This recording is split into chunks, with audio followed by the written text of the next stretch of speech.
estate journey and then where you're kind of stuck. And then we can all kind of ask you questions and provide feedback as to like how we can help you get over that hurdle. So, does anyone want to volunteer? Well, I don't mind going first if it Okay, thanks, comes down Ron. to it. I'm still getting my feet wet in this whole thing, and I'll try to keep this simple and quick.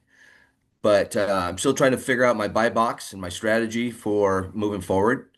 We are accidental landlords with a house in Tennessee over the last 3 years, which taught me some stuff.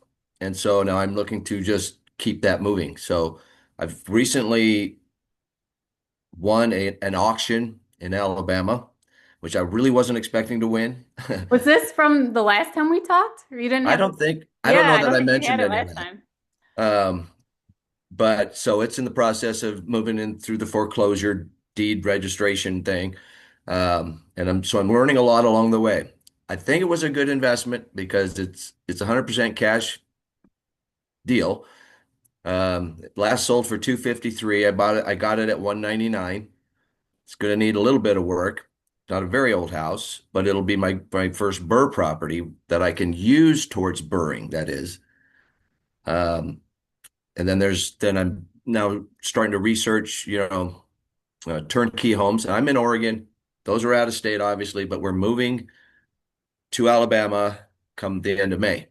So I'm just trying to get my ducks in a row with all trying to get that cash flow moving. Um, so that's where I am. So now I'm just learning, picking up tips here and there, listening to anybody else that has anything to say. So thanks Well, for being here, by the way, congratulations. Ashley. Thank you for your resource. It's amazing. Oh, yeah, no problem. Congratulations on getting that deal locked up. Well, I keep being told, the important thing is that you take action. So that's me. Awesome. Hi, Yeah. Kirsten. Um, so what's your next step that maybe you're unsure of that we can Well, my next step is we still have to find a house to live in Alabama. And it may just be a house that it's not our dream house, but it will become a rental. And so I found rent to retirement through Bigger Pockets. Mhm. Been talking to them, and it just seems like maybe that's the direction we could go since we're still in Oregon, even to create another rental beforehand and then use our capital that we have towards our home. So I'm in this quandary of, well, what is the best next step? I'm just not sure. So I'm talking to I've got a great team built up in Alabama already. Um, but now I'm going through, the financing woes of talking to a bunch of different people, trying to understand it, get comparisons and move from there. So I'm trying to be coachable. So rent to retirement, I've never used them. I've never bought a turnkey property, but it was Mhm. probably like 4 years ago. I like toured with a couple of them and just like learned about their process and looked at properties and stuff. And rent to retirement, the owner of it, Zach, he's very knowledgeable, a really Yeah. great guy. So I think that's a great company to start with for looking for turnkey for sure. The pros and cons of going turnkey, I don't know if you want to go over those real quick. I don't want to take anybody else's time either if they have stuff to talk about. So, but I'll take whatever I can get, Ashley. Yeah. So with turnkey, you're losing the value of doing a burr. You're not Correct. getting, anything in that, but you could get appreciation if there's appreciation in the area. And so if you're going to live in this property, you could live in it for 2 years. If there is a little bit of appreciation, when you go and sell it in 2 years, you won't pay, any capital gains tax because it was your Right. primary residence for 2 years. So there still is like some value in that. Also, without having to do a rehab, you're getting a property and you can focus on doing another property if you want to rehab it instead of having two projects going on at once, your auction house and then your primary residence too. Yeah. So I think one thing is just make sure when you if you go turnkey is like have your own inspection on the property. Mhm. Ask as many questions as you can as to like how the remodel was done. Look at, I don't like home warranties at all because you're stuck working with a company that like they know they already have your business, so like they don't care about customer service at all. So, Right. but I would see Oh. like if there is any kind of warranty, like on the mechanics of the property, like the HVAC, things like that too. Hmm. Making sure all of that was brand new, things like that, and then just if you can if they have like vendors or contractors that they work with that aren't like, in-house, like ask who they were. And, you can just be putting together a sheet. So like if something did break, you could have the same, company come out and fix it or whatever. But also you can pull references and like look up these companies that actually did the work in the house to like make sure that they are quality repairmen or, quality contractors in that Right. area too that actually did the work to do the rehab. Yeah, that's really good because, I'm a general contractor here where I am, so I just don't know the systems out there. And so Yeah. I'm learning that, but that's really great stuff to think about because if I do any kind of turnkey, it's really simply to create the cash flow immediately because I want to get cash flow going because I don't want to go out there and get licensed as a general contractor and have to go back to work on it. I Hmm. want to create a revenue through rental properties. So that's my goal. Yeah. Okay. Yeah. So I'm just setting myself up for the burr with the auction. So I'll Hmm. start burring once we get there. And in the meantime, if I can develop another rental, create some more cash flow, and then maybe a 20% down on our own home that will become a rental over time, we'll just wait. I'm just trying to figure, I'm just going down that rabbit hole right now.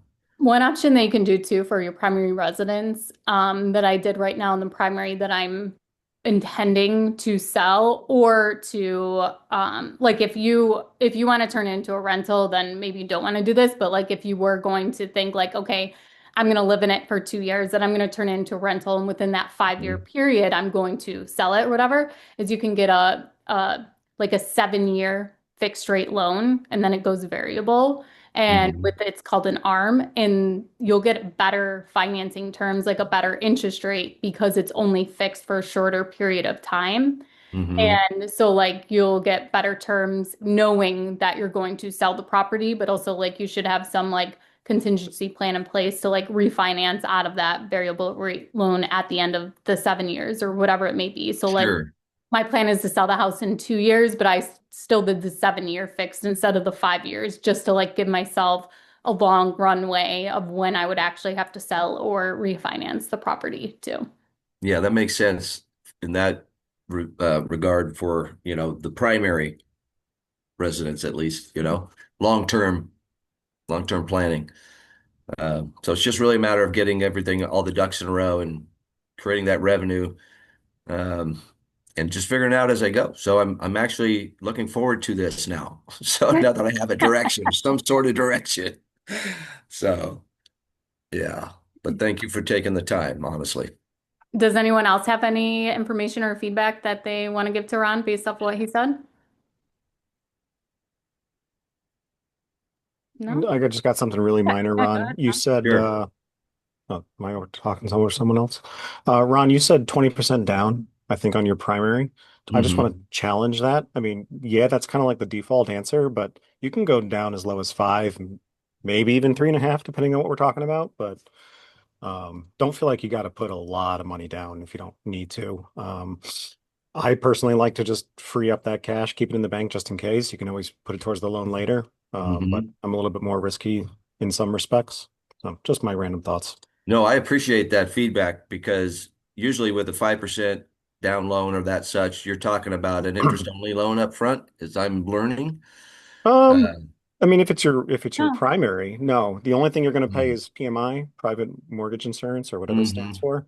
But people are afraid of that for some reason. It's like $75, $100. mhm. It's pretty minor in the grand scheme of things. I mean, depending on what value we're talking about, if you can put 50 grand or 100 grand off to the side in your bank account instead of giving it to the bank for a few Hmm. $100s a month, like totally worth that freedom of Yeah, like long-term investment, right? not even an investment, just more of like, I need that money to do something else. Whether Hmm. it's another investment property, maybe that's too much risk for you, but it's like something breaks. It's like, okay, I can afford that $10,000 HVAC or fix that roof Right. or I get whatever. it. Yeah. Something bad goes wrong, then you at least have the Yeah. money to do it. Hmm. That's really great. I appreciate that feedback very Yeah. much. And if you were talking to a lender about interest-only loans, look at the commercial side of lending as another option for funding on a burr. Hmm. If you go to a small local bank, like most of the times you go and you're talking to the residential lender, but usually most of them have a commercial department too, where they'll do duplexes or single family homes as long as they're for commercial use as an investment property. And they have different loan options too. I usually think that the residential side has better terms and better rates, but maybe for some reason they would be able to, help you out with something different. I've found that the commercial side is more flexible on what they can do. So, for example, I wanted to buy a property and I didn't know how I was going to fund it. They offered me a 90-day unsecured loan. So no collateral or anything. And I would use that money from that loan to purchase the property. They wrote me a check for exactly the amount I needed to close. Then right after closing, I started the process to put a 30-year fixed rate long-term, loan on this property. And then they took the proceeds from that loan to pay off the short-term loan. So their plan was, it helped me get that deal, but also I went with them to be able to get into that long-term financing in the long run. So Mm. they I mean, the interest rate was like, at the time, I think it was like 12% for that All right. 90-day loan, which was really high then. But it got me the deal and it was only for 3 months that I was paying that interest. But so they made money on both sides of the deal too. Right. So use it as a tool, Hmm. right, to work to your advantage, not to their advantage, Yeah. which is just a great way to go, I think. That's how I do my all my credit cards. I never pay interest on credit cards, but Yeah. I get the benefit from a small business perspective. I do a lot of spending, so Yeah. it Rack really up all works out those well. reward points. Yeah, yeah, Yeah. in cash. So, another thing with that too is like when you're talking to a lender, don't like tell them like I was on a Zoom call and someone said I should get this loan. I want to know about this loan. You should ask them what options they have with what you're Hmm. trying to do because Okay. lending changes all the time and you may think you know what's best for your deal, but the lender is ultimately going to be able to tell you what options they have to offer. So Hmm. start with telling them what you're trying to do and see what they come back with. And then you can like challenge them with like, oh, well, would you be able to do something like this or something like that? Right. Let them Okay. tell you what options they have too. Well, that's great. I hate to be the center of attention here, guys. If somebody else has something to talk about, I'm It's happy funny, to Ron, listen. you're right in the center of my screen too.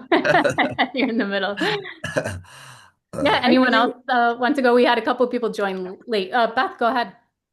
So I unfortunately was laid off in September, right after we bought, like a month after we bought our second rental. So I've had some extra time and sorry if you can hear our toddler playing with his toy in the background. So I guess like I'm sort of at a loss, maybe not at a loss, but trying to find a good way to use this time effectively to either, get more skills in um, um, property management or, whatever, even if it's like, I don't want to say construction, but, fixing things or something so that hopefully at some point we can use that to save or make back some money in the long run. I just don't know, like, what would be the best use of my time right now, I guess, is the short question. Yeah, no, I'm sorry to hear about being laid off. It doesn't seem like it was a very good time for that to happen after buying that property. But I think you have the right mindset going into it as far as like what can I do to improve. And I think the very first thing what I would say is like build out your systems and processes while you have the time. Like sit down and like, okay, how do I pay the water bill and document it? Either do like a Loom video recording yourself paying the water bill and then, create the SOP. Like so much AI can do like transcripts for you and build out an SOP so easy. You just have to like sit down and hit record to do it. But I would say that would be like the first big thing is like making the time to do that. So when you do end up, accumulating more properties, you already have these in place. Or if you ever get to the point where you do want to outsource it, maybe you go back to work and it's like way more demanding and you need to have somebody come and help, you have all of that together. Um, Besides just like simple things like paying bills, how to do that or whatever, having like an onboarding checklist. Here's how I onboard each tenant. Here's how I onboard each property. A unit information sheet. So like every time you have a unit, and you can do this for your units you already have, is like think of every piece of information that anyone would ever ask you about this property and write it down, because if you ever go to sell the property, or maybe you have great tenants in there that don't talk to you for 5 years besides just paying rent, and they all of a sudden an issue comes up and you have no idea how to answer it. So like I even put like the square footage of each room, what kind of flooring, so like all the building material, what's the paint color, where's the water shutoff valve, washer and dryer hookups, where are they located, the appliances, the appliance model and make that you have in there. Like every time an appliance breaks, the first thing my appliance guy wants to know is what's the make and model. I want to make sure I have the parts for it before I drive all the way out there. So Mhm. building out all these like checklists, templates, things like that that you can use for each of your property, that would like be the first thing that I would recommend. Are you using any property management software at all right now? Oh, you're on mute, Beth, still. Yeah. We have property managers right now. One of our properties we live in Maryland. Now one of our properties is in Maryland. The other one's in Columbus. So that one I'm kind of not as worried about because we don't have any ties to Columbus at all. So I'm just kind of want to set it and forget it. Forget Mhm. it. Yeah. But right now it's just I think they're using AppFolio. Okay. Yeah, I used that folio before. It's great. But definitely for like large scale. Do you have Yeah. any ambition to like take over property management then of this one property?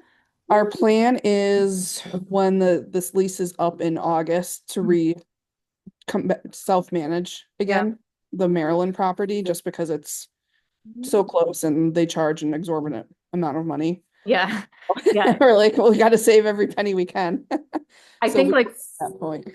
some of the first steps you could be doing is like building a vendor list. So like one of the greatest resources of having a property manager is like they have the contacts. If the toilet breaks, they know who to call. And, Mhm. so I think like start building that vendor list if you have issues, like who's going to be your handyman for like a cupboard door falls off the hinges and just needs to be screwed back on. You're not going to call like a cabinet place to send somebody out. It'd probably be outrageous to do that, but like those handyman things, and then, a plumber, an HVAC guy, an electrician, like start to build your Rolodex of people that you use for that. And then, as it gets closer, you want to look at property management software, but I 100% think that this is like doable for you to self-manage. I started off working for an investor, managing his properties, and then I self-managed my properties.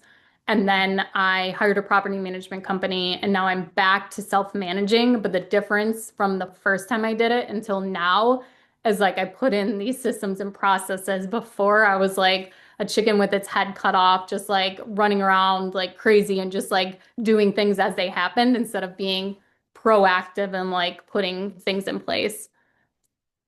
So I definitely think starting with those, building out those SOPs and different things like that that you're doing now, and then creating like checklists and things for, especially if the lease is up, like if those tenants don't renew, getting ready to list the property and things like that, which the like I use Turbo Tenant, there's Rent Ready, like those are two like great starter property management software that they have so much of it like integrated into like their software that you don't even really need to think about those processes at all.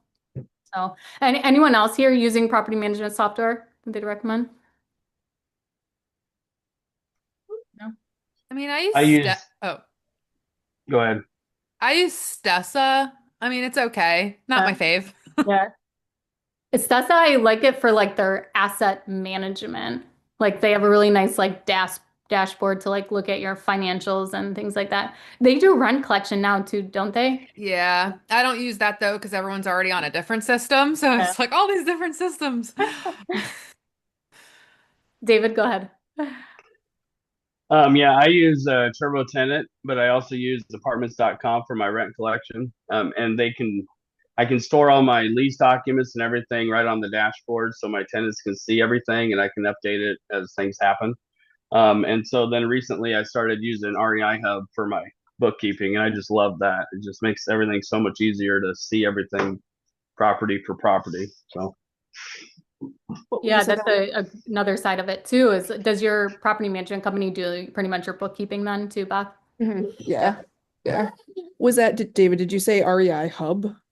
yeah, REI Hub, it's actually a sister company to TurboTenant, Okay. and they charge like $25 a month. It's really like reasonable for, and it's all online based. So as long as you have access to the internet, doesn't matter where you're at, you can access it. So Yeah, I use Baselane for mine Hmm. right now too, which is a really good one. It's does your banking too associated with it.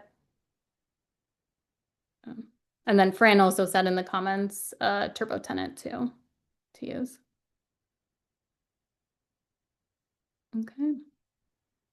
And then Beth, also, like you said, if you could be like learning different things to do maintenance or things like that, like there's definitely YouTube University. But I think there's a lot of like the little handyman stuff. Like when I first started, I was the person that went over there and looked at things. Like sometimes even that can save you a lot of money. Like it takes up a lot of your time. But like if the tenant does put in a maintenance request, like going there and like assessing the situation and like seeing if you actually need to have a plumber out today or tomorrow or something that could. A lot of the property management software like Turbo Tenant, they have you when the person submits their maintenance request, they ask them to include photos and does like almost like an AI like questionnaire for them to kind of do the assessment for you.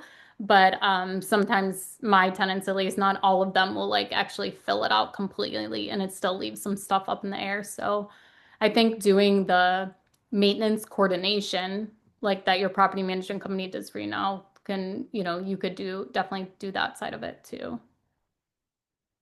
Anyone else have any recommendations for Beth?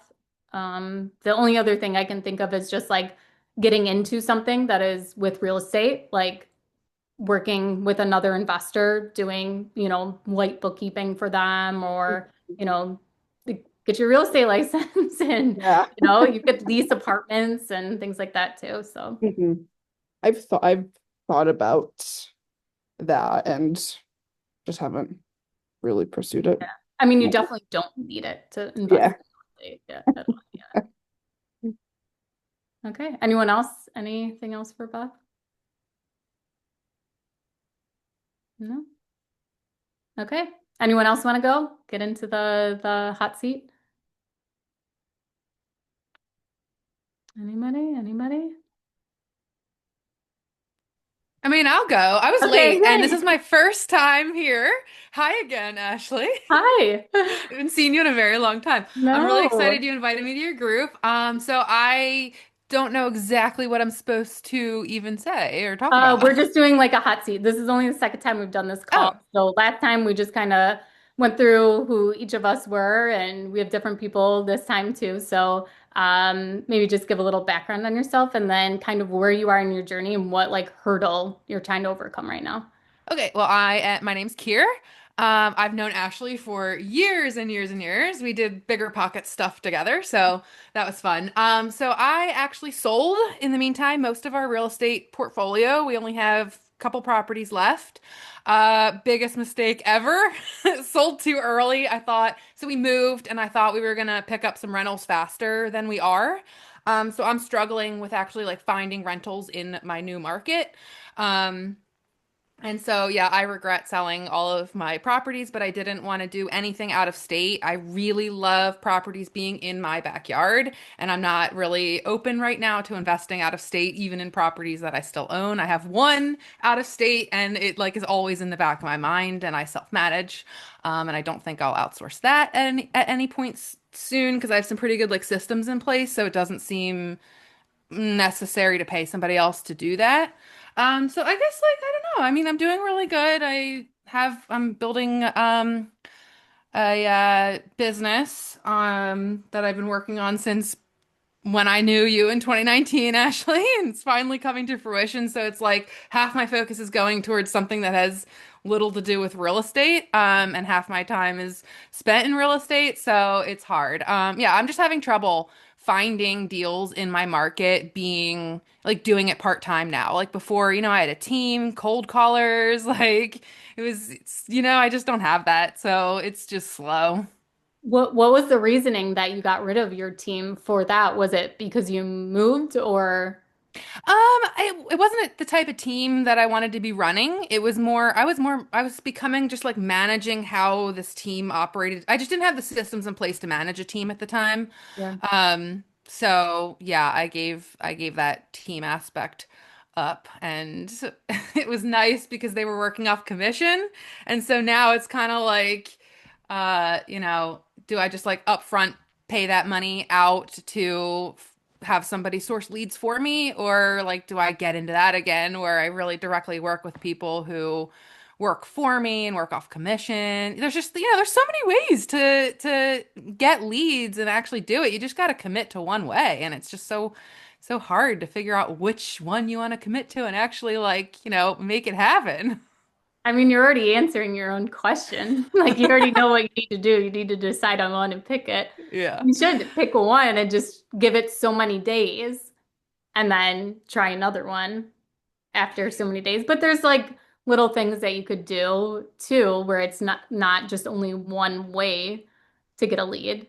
Because you're a licensed agent, right? Yep, Yeah. yep. I actually just moved to EXP. Best decision ever. Like, love, love, love it. If anybody has questions about like becoming an agent or anything, or like about companies, I really, really am very happy with my decision. But I am licensed, and so I guess my main trouble right now is I'm spending a lot of money on direct mail, and I have been doing it 100% consistently since October of 2025, which not that long, but. I've spent over like $1,500, which isn't too much, but I haven't gotten one call from it. Really? And so I'm at that point where it's like, do I keep going with it? Like, does it just take more touches? Do I give up and try a different strategy now? Like, oh, and then I have already touched those leads. Like I've spent $1,500 reaching out to those leads a couple times already. Do I just keep going with them? Like, oh, just so many decisions. Well, James Daynard, he's the host of On the Market podcast. He did not get his first deal until 1 year. He door knocked for 1 full year before he got his first wholesale deal. So Oh, wow. Okay. it could take time. But I always remember him and talking about that as to like don't give up because it can take. And he would go and he would hit like the same neighborhoods over and over and follow up and everything like that, and just continue grinding. And it did happen.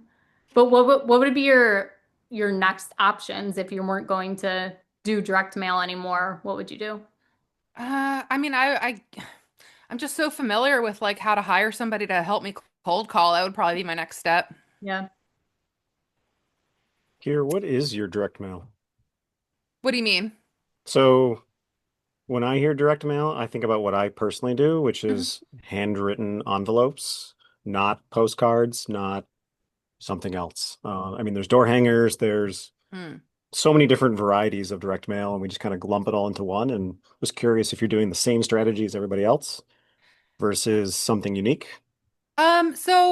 First, I think my first unique thing is I like developed a little strategy around being a licensed investor. So I call it the three solution system. So it's list it, leverage it, or leave it. So I can list it on the open, MLS, leverage it with creative financing or seller financing, or buy it for cash, which is really what I want to do.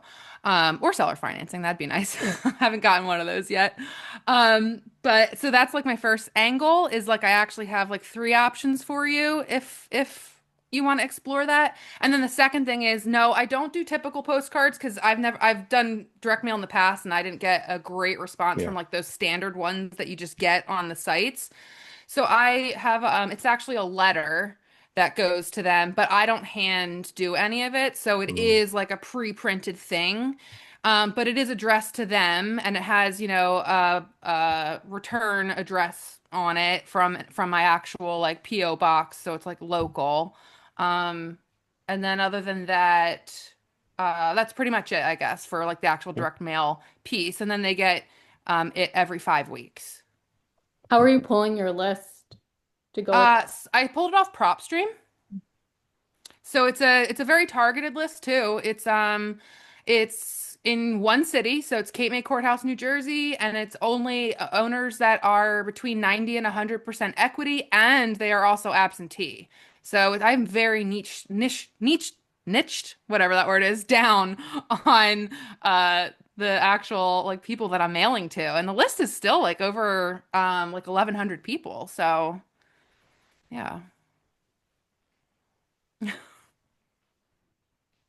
Sorry, Tom, I thought I almost cut you off there. Were you Oh gonna say no. something? No, I'm good. Okay. Those are just the frustrations I'm having. I'll get there. We'll get some more stuff. And then as usual, I am following the auctions, which has always been my passion. If anyone, I had heard something about auctions when I hopped on late, but still chasing those sheriff sales. I go to them every 2 weeks here in my new market, which is so much fun. I love sheriff sales, so it's fun that they're every 2 weeks. Just haven't won one yet, but still going after those and still looking at the online auctions like xom.com, Hubzu, auction.com, those sites.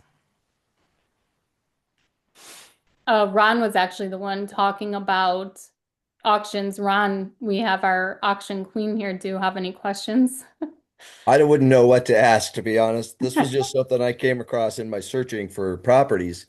And it just so happens that my real estate agent in Alabama, she also does real estate investing. This was at one point her cousin's home that they sold to this person that unfortunately went into foreclosure on it. So I happened to have a little bit of background on it, and I thought, well, why not? If I can get it for the right price, then it could be a good deal. So I just gave it a shot. It turns out nobody else bid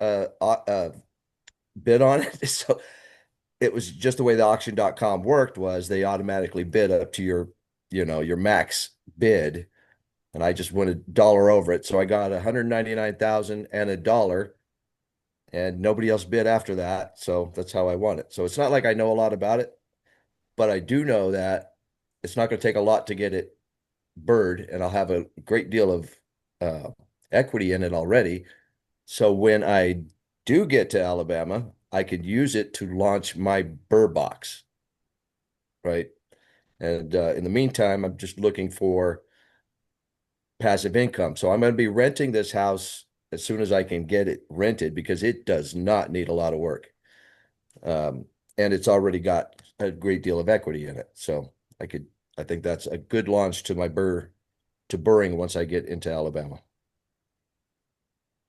That's That's awesome. that's That's my only auction experience right there. Sorry, that's it. I got No, yeah. I mean, it's most people don't even I mean that's why I like auction properties too. It automatically just weeds out other people who aren't like, ready to take that. I think it's a little bit of an additional risk to buy at auction. Mhm. So like it kind of is to your benefit if you're willing to go after auctions because it kind of weeds out some competition for them. Yeah, and this was another one of those accidental things. I just thought I'd try. Didn't think I'd win to save my life. And so when it started to look like that, my heart started to pound out of my chest, like, what have I done? Because I have no idea what to expect. So, but I think it's going to turn out really well. I just have a feeling. Well, that's awesome. Congratulations. That's really cool you snagged an auction property too. Thank you for that. My first experience. But Um, here I go. it between the both of you, like I've never bought a property at auction. I've bid several times, but never won. One time in person and another time on auction.com and one other website. I don't remember what it was, but what are like some like red flags or things to like look out for when you're like purchasing a property on auction? So for me, I mean, you definitely still need to check into like liens. There are a lot of, and it's different for everywhere, but there are different liens that stay attached with different properties. I mean, with different auctions and different sites, and like whether it's a sheriff sale or whether it's a pre-foreclosure, like all the different like categories are completely different for which liens are attached. So Mhm. you definitely want to do some kind of a preliminary title search or even pay to have a title search done, no matter what you're buying. On some of the websites, they do have like a section that gives you a list of documents. Usually they're just generic documents, but every once in a while, if you click through, like if you're really interested in a site, in a house, you'll click through all of them. And every once in a while, they'll have like the actual documentation and they'll actually show you some stuff that's attached to the house and issues with the house. Sometimes you can actually find inspection reports. If you dig through the site, dig through all of the paperwork and PDFs that they upload with the house. There's documentation in there that you can explore, which kind of has raises red flags for you because sometimes they're like not a total inspection report, but they like highlight some things about the home. And then I guess my other big thing, what was I going to say? Oh, the occupancy of them. Most of the time they're occupied. So usually buying at auction means you're buying a property occupied, and then you're going to have to figure out in your state eviction proceedings, and then that gets complicated because it's like, are they technically a tenant or are they a squatter? And then there's different rules and regulations for each one of those. So like, it's a lot to think about, and it's again, you got to figure out what you're going to focus on, and then you got to like learn everything about that and get started and get it going. Right. But And yeah, those are just a few of my things that I've come across to watch out for. what I learned about this, okay, I don't have nearly your experience in that background, but the due diligence, right? For me, I didn't even know what due diligence looked like. Okay, what is the due diligence? But I happen to have good people already, and I'm blessed to have these people already so soon in my journey, but they were able to give me some guidance. One thing on auction.com is what I didn't realize, you're going to put in your max bid, there's no going back without a long process. So you got to be absolutely certain you want to bid on this house and what you want your max bid to be. Okay. Uh, on that one, my max bid was, I think I put it at 237 and luckily got it at 199 because I really didn't want to spend $237,000, but I couldn't change it. Uh, so, and then the lien thing is really important. This house happens to be unoccupied, but there's no inspecting the property. There's no getting into the property. So I just did a lot of online research, and it still turns out that there's garbage all over the outside of the house, even though not one photo showed it, even on auction.com. But a buddy of mine lives out there, so he went and after the auction and took some photos, and the inside looks okay. We just got to get it cleaned up. So anyway, I And think it's I got really vacant. lucky. I'm sorry. It's vacant. There's It nobody in is it. vacant. Oh, Yeah. that's nice. Yeah. Oh, that's good. So very fortunate on this one. Yeah. Did you close on it already, or you're like waiting to close? Waiting to close. So the foreclosure deed has not been registered yet. So I bought this on the 7th of January. The deed is supposed to register on the 26th, and then the process of closing begins. We'll just see if that happens. Yeah. So I hope so, because I am chomping at the bit to get inside this house and look at it. Yeah, are But you yeah, gonna fly out there then and look at it? I absolutely will. Yeah. Yep. Hmm. Well, you Yep. have to show That's us. why I have to invest in my backyard, Ron, because Right. when I win a property, my husband and I drive by it so often before we can Hmm. get in there. We're like, oh, like, is the window open? Can we like look in now? Right. Yeah. Yeah. But I we are can't going to be fly out living every there. time. So it seemed like a good idea to get this one in an area that I'm going to be living in. So and then from there we'll just see what happens. Okay. Well, we have like 5 minutes left. Does anyone, David, do you want to go real quick? Yeah, I'll say something. So my first property was a estate auction, live auction, and I won that property. Um, Not really won. I had to do a bunch of work to it. But one thing I wanted to note also, with an estate auction in our state in Iowa, they don't provide any disclosures because it's usually somebody that's died in the property, and so it's next of kin or somebody that's selling the property. So there's no information about it. And so the nice thing is you do have the option to do inspections when it's something like that, where it's an estate auction. And the company that we use, they actually remove all the liens and everything as part of the close of the auction, unless it's being held for like a property for like a nursing home or something. I have seen where it's successfully went through auction, but at closing it gets tied up and then gets given back to the state for whatever reason. So that's something to keep an eye out on. But anyway, no, I have I started in 22 and I have 5 properties. And all of them have been Burr properties. One of them, my lender actually had owned previously, and the person he sold it to in a divorce was getting out of it, and so I was able to buy it. It was already done. Um, so, and my last one's a house hack that my grandpa lives downstairs and pays us rent every month, so that's kind of neat.